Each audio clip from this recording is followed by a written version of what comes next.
Samahan nyo nga yan si Ate Girl mamasyal at wala nga munang linis serye for today. Dating na naman nga ang araw ng sahod ni Daddy, kaya naman tara samahan nyo nga kami sa ganap na to. Mga espesyal na magaganap sa vlog na to, puro kayabangan lang. Huy, hindi ka mayabang, ti. Sarado na nga ng mga oras na yan yung Cebuana Luwelier sa crossing, kaya naman dyan na nga kami napadpad sa may City Mall. Pagdating nga namin ay naku, napakahaba ng pila, kaya yung Daddy Iskunyo naupo muna dahil pagod nga yung galing trabaho at wala pa yung pahinga. Nakiupo na nga din ako sa tabi ng inyong Daddy Isko at ayan, hindi nga lang kaswitan yung lagi nyo makikita sa video namin, meron din batukan. Kwentuhan nga lang kami ni Daddy dyan at mga ate ko, wag nyo nang pansinin yung braso ni Ate Carl dahil napakalaki talaga na para bang sangkalan yan siya.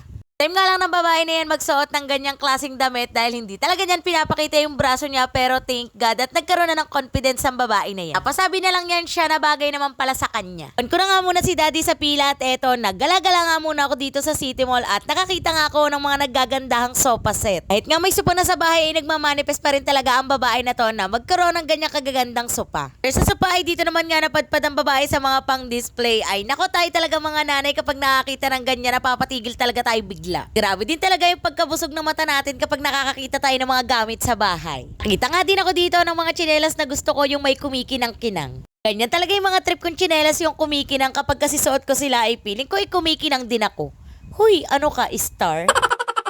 Kung nga yung presyo at nagulat nga ang babae na yan at napaisip siya na mas mura pa nga sa black up at orange up, kaya ayan, for the alis siya. Kan ko na nga lang si Daddy sa pila at kung saan pila ko siya iniwan ay naandun pa din siya at hindi nga siya umuusad. Pag inikot na nga ang babae na to pero yung asawa niya ayan nandun pa rin sa pwesto niya. Kaya nagpaalam na nga lang ako kay Daddy at dito na nga lang ako tatambay sa may food court. Ito nga sa City Mall sa amin sa Calamba ay merong mix and match at matitikman mo ang lahat ng favorite mo mula sa Jollibee, Inasal, Chowking at Greenwich. O diba? Ayan, for the tambay na nga si Ate Girl at naglalaro pa yan siya ng ganda-gandahan. Gandang-ganda kasi talaga yan siya sa suot-suot niya nga na tops. Yung tops lang kasi na yan yung naglabas ng confidence ni Ate Girl.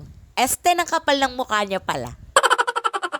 Kung magtatambay sa food court, eto, lumabas nga muna ako para tingnan nga kung malapit na nga sa pila si Daddy. Nang makita ko nga nasa loob na nga sila Daddy ng Cebuana, kaya ayan dyan na nga lang ako nagantay sa malapit. At nainip na naman yung babae na yan, kaya ayan naglaro na naman yan siya ng ganda-gandahan sa gilid. Pero ang totoo ay piniplex lang talaga ng babae na yan yung tops niya sa inyo. Pre, ang goal ng ganda-gandahan ng babae na yan ay para magustuhan nyo nga din yung suot niyang tops at ilalagay niya nga yan dyan sa babae, check mo na lang. Daddy na nga lang yung last para sa transaction at buti naman dahil anong oras na nganan. After makuha ng Daddy ang kanyang sahod, eto, bumalik nga kami sa food court para nga mag-take out ng pagkain namin. Nang available na mga combo ng mga oras na yan at puro fried chicken na nga lang yung available. Kaming choice, kaya kahit chicken lang yung available ay nag-order na nga kami dahil wala nga kaming luto sa bahay, kahit nga sinaing nakalimutan ni Ate Girl magluto. Dermang galing sa City Mall, eto, dumaan nga muna kami sa kalaban ni Jollibee. Drive-thru nga lang kami dyan sa McDo para nga bumili ng pasalubong yan. Pinsan ko sa kanyang girlfriend pati na rin sa mama niya. Ano, hanggang dito na lang muna, i-follow mo ako para sa mga next nating mini vlog. Bye!